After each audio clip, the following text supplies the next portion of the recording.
Dragon Ball FighterZ, with a Z at the end, fuses some of my favorite aspects from traditional fighting games and the Dragon Ball series, which is why I'm hyped to see these characters playable in ways we don't see as often, at least with the detail shown off in the gameplay footage and demos. So I'm gonna go over characters from the Dragon Ball series that I think should get the Arc System Works treatment. And by should, I mean solely based on my opinion of how much I like these characters and feel they'd be good as a fighting game character. However, I will not be including characters that I feel are shoo-ins or super popular, since I want to give the spotlight to ones that are anywhere from near impossible to, borderline. In the end, it comes down to my preference since I won't be taking power levels into account. I'll be using fighting game logic, where even Phoenix Wright can take on the world's greatest superheroes. So let's go into the top 10 characters that should be in Dragon Ball FighterZ. Number 10. Piccolo Daimao, otherwise known as Demon King Piccolo. This one is low on the list since most of his moves were passed on to Piccolo Jr., aka the Piccolo we all know and love as just Piccolo, likely explaining why his dad is rarely seen in fighting games. Still, this guy led to the biggest body count of identifiable characters in the original Dragon Ball. He killed Shenron! He has some good potential playstyle based on his fights with Kid Goku and Ten Shinhan. His moveset involves mouth and eye beams and demon waves, which means nothing really special compared to Piccolo, so a different idea is they could have him fight with his children. He spits out a bunch of eggs in Dragon Ball with his monster creatures, so maybe they could set up stage hazards. Some could work like personas in Persona 4 Arena and fight based on inputs, or Felicia's kitty helper or conjurer alien in Mortal Kombat X who actually summons eggs. There are many good examples. If you want to get real creative, the monsters can be put into play with a limited moveset, or just a cinematic super move like in Budokai Tenkaichi where King Piccolo had a rush move where he spits out drum and has him wail on the opponent. It may be difficult to implement with the 3v3 mechanic, but I think that's the best way to make him unique from his reincarnation. When the monster children are killed in the anime, it hurts King Piccolo via spiritual link, so maybe if they are hit, King Piccolo takes a bit of damage. Since I'm mainly suggesting King Piccolo for the legacy factor rather than for a feasible moveset, they could always go the Budokai 3 route and make him an alternate skin for Piccolo Jr. Number 9. Pikkon. We don't need to worry about his backstory, or lack thereof, since due to being a filler character whose primary role was to be an otherworld rival of Goku, he's just meant to be a treasure trove of awesome moves, which sounds like the perfect candidate for a fighting game. You won't need to think too hard when making a moveset for him, since he showed off a new move like every 5 minutes when he was on screen. His most notable attacks include the Hyper Tornado and Thunder Flash. Hyper Tornado can work like its anime counterpart, entrapping the opponent in a whirlwind, or perhaps just being a move that's more cinematic. Thunder Flash, which actually involves fire, can be his ultimate attack as it has been in the Budokai and Budokai Tenkaichi series, since who doesn't love an attack that turns the full screen into pyromania? There's also that fire-based attack he used on Cell, which I'm sure can be incorporated in some way. The rest of his moveset can be chosen from his various key-based attacks he performed. Double Barrel, Mouth, Barrage, pick your favorites. Number 8. Tao Pai Pai, otherwise known as Mercenary Tao. Tao is the first real threat we saw in Dragon Ball, nearly killing Goku with his classic Crane School assassination techniques. While his power is easily outclassed now, his moves are great for this type of fighting game. Lots of rushdown with quick strikes and one-finger hits, probably like Gen from Street Fighter to use another fighting game example as a frame of reference. And of course, you have to pull out the original Dodonpa, or Dodonray, for his beam attack. I'd even like to see one of his normal moves be a strike with his tongue like in his fight against General Blue. If you want some form of in-game explanation on why Tao can fight evenly against Saiyans, maybe make his cyborg form the playable character and just say he received some enhancements that somehow allow him to keep up with the rest of the cast for some non-canon fighting game logic. Let's go with Dr. Giraud left him some upgrades. The cyborg form would also open up for a few extra attacks, like his hidden sword and super Dodon Ray, without removing those cold-killing techniques he used in the Red Ribbon Saga. Number 7. Fused Zama's Grotesque form. I wanted to give Super a rep on this list, but with the series ongoing as this game is in development, certain characters won't show off their full potential until the game is closer to completion. While there are a handful of characters I would play as if they were chosen for the roster, Zama's completed his arc and development both personality and moveset wise. I specifically wanted this version after he fused with Goku Black, both because it avoids having a Goku lookalike on the roster, and that form showed off an ability I would like to see in a fighting game. His Light of Justice. This powers him up, but at a cost. It mutilated part of him into that purple bubblegum texture.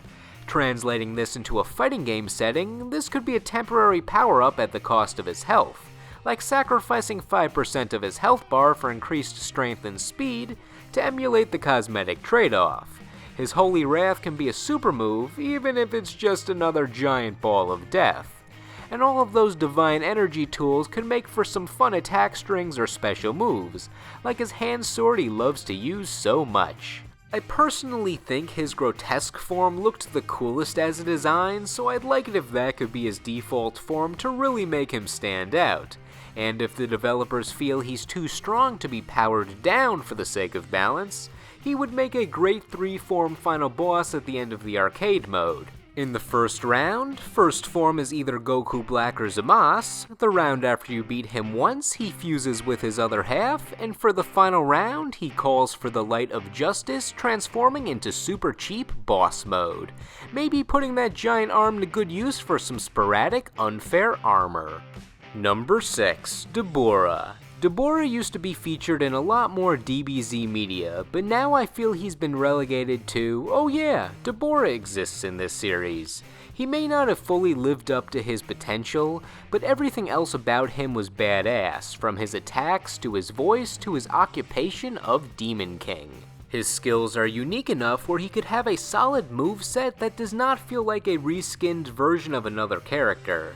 His swordplay would make for excellent melee attacks, and he can use that spear he threw at Majin Buu as a projectile, along with his Hellfire blasts. One of his most interesting abilities and signature skill I've never seen implemented in a fighting game, that being his Stone Spit, which turns the victim to stone, so maybe we can start here. Make it like Sub-Zero's Ice Ball when it connects, where it has a freeze effect, only with stone, that shatters a stone layer around the opponent's body after Deborah either lands a hit or a set number of seconds pass. I know it's not supposed to work like that, but it seems like a good way to adapt that skill to a fighting game. His ultimate super move can be the one we've seen in past fighting game appearances, being a variation of the delayed blast he used to kill Kibito. Combine all these skills and you have one hell of a moveset. Number 5. The Great Saiyaman. I'd be fine if this game abandoned the normal Dragon Ball roster standards where we have various versions of the strongest characters at different times in the series, instead making room for a more varied roster. I mean, we don't need the normal 5 mixed Gohans, 4 Vegetas, 3 Gokus, 2 future Trunks, and a Raditz in a pear tree. However, if there is a second Gohan, the Great Saiyaman would be an interesting choice and would stray away from the repeat moves that other Gohan would have. No Masenko or Kamehameha waves from Saiyaman. Plus, who says Gohan and the Great Saiyaman are the same person? I'm just a normal civilian who would never suspect that bookworm named Gohan would be a superhero. For moveset speculation, I could see mostly Rushdown in his future, or perhaps strong hits and short combos. I could also see him being like Slayer in Guilty Gear, where he has a moving stance that could lead into different punches. Arc System Works can get creative with this one. The main rule with him is these attacks have to be full of cheesy poses mixed with close range fighting and a side of justice. Number 4. Launch. Wait, before you skip ahead to the next entry, since this makes no sense on paper, let me explain. I've always strangely been a fan of Launch from Dragon Ball. She may have not done many useful things, but I was always entertained by her antics. However, she does not get much video game representation, understandably because the fanbase and Toriyama don't care/forgot about her. Though here she does not have to worry about taking power levels into account. It's all silly fighting game logic for this video game speculation, so let's have some fun. Her moveset could revolve around gunplay and zoning, similar to Aegis in Persona 4 Arena, machine guns from all angles, and some grenades for good measure. She has used an array of firearms and other weapons in her many appearances, so we can see a mix of her artillery, and maybe even some references to other weapons used by characters in the series to go along with Launch's gun theme. Farmer with Shotgun may have been unable to kill Raditz with his firearm, but maybe it would have been more useful in the capable hands of Launch. We even saw her fight a Red Ribbon Army soldier and Panput's manager's goons during the 22nd World Martial Arts Tournament, so she can brawl a bit for her normal moves. And for her pursuit move where she needs to rush in, she can quickly get on her motorized unicycle thing. Of course, she'd only fight as the blonde, angry Launch, but her intro animation can have her start off as blue-haired Launch, and then she sneezes to get into her battle stance. So come on, let's give Launch a chance. If Vic Viper can be a race car driver, then where was I going with this? You know what, if Kid Chi-Chi can be playable in a fighting game, Launch can hold her own. Number 3. Monster Form Zarbon. This game needs a grappler, and I cannot think of a better example of a grappler in Dragon Ball than transformed Zarbon.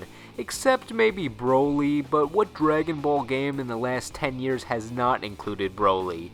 We all know we'll see him. This video's for the characters that don't have as likely of a chance. Zarbon can transform in his intro for extra references since his monster form has all the good attacks, even if he's not as beautiful for the photo ops. To show evidence on why he has the mind of a grappler, in the anime and manga, the first thing he does in this state is knee then clothesline Vegeta. I don't see anyone else introducing their transformation in that way. Well, Garlic Jr. did it first, but don't tell anyone. He has all the moves of wrestlers in fighting games built in. He does an anti-air throw, he headbutts, there's that mid-air grab and suplex he did to Vegeta, add in a few command grabs and his moveset writes itself as a grappler. In the Budokai Tenkaichi and Raging Blast series, his ultimate move started with a command grab, so maybe we could see a variation of that from Arc System Works. Add some invincibility to a few of these moves and you have yourself a regular Zangief Potemkin Tiger with a splash of Armor King. Number 2. Captain Ginyu leading the entire Ginyu force as a single character. Explanation time. I thought of this idea based on Captain Ginyu's playstyle in DBZ Supersonic Warriors. Putting in the full Ginyu force as individual characters would be taking up too many slots considering the intended size of Dragon Ball FighterZ roster. In the past, we usually just see the captain and Recoome get roster spots if the entire force is not playable. However, Supersonic Warriors found a way to include 4/5 of the crew without making a full moveset for each one, sorry Birder. They all assist Captain Ginyu as the main fighter. Building up your power level with Ginyu allowed you to perform special moves that called a member of the Ginyu Force to use their signature skill. For Dragon Ball fighters, think of them like BB Hoods or Tron Bones or Captain Commando's moves in Marvel vs. Capcom where their co-fighter characters were only in hyper combos and special moves. My idea for this is all of Ginyu's normal moves and maybe even his special moves are his own without any other characters getting involved, and his super moves call different members of the Ginyu Force to perform their special moves. Recoome can have his Eraser Gun or Ultra Fighting Bomber, Jace can fire a Crusher Ball, and Birder can team up with Jace for that Purple Tornado. Maybe Gildo could have a time slowdown super move like Amaterasu in Marvel vs. Capcom 3. He probably works better as a special move where he paralyzes the opponent temporarily with his psychic powers, like how he helped Ginyu in the Xenoverse story. This seems like a good way to have these characters come in without distracting from the actual assist mechanic. Ginyu's individual moves could be stat boosts based on certain poses, since Ginyu's normal moves are pretty standard, with his main gimmick being kind of a challenge to balance in a fighting game.